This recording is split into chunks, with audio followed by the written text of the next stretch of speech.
per dare voce al grande disagio che percorre la società e il mondo che rappresentiamo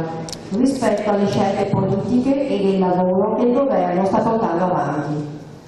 Lo facciamo nel momento in cui il Veneto si avvia al voto, come ci ricordava Enrico prima, in un contesto di perdurante crisi economica e sociale.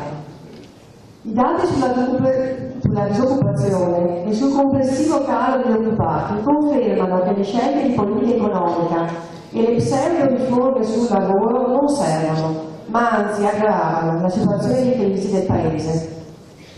La nostra critica al Job Act, purtroppo, trova la conferma nei dati che l'Istat ha comunicato.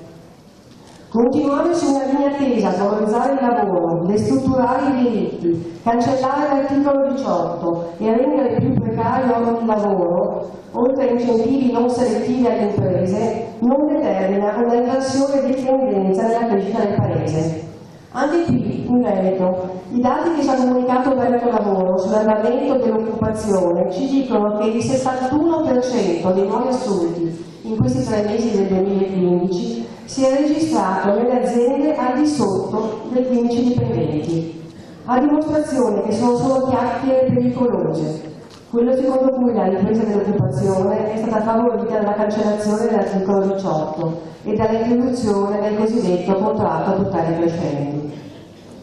Il governo pare più determinato a prove di forza sul terreno istituzionale e verso il mondo del lavoro che a dare risposte al disagio sociale sempre più crescente, che attraversa trasversalmente la società italiana, a partire dalla condizione dei giovani,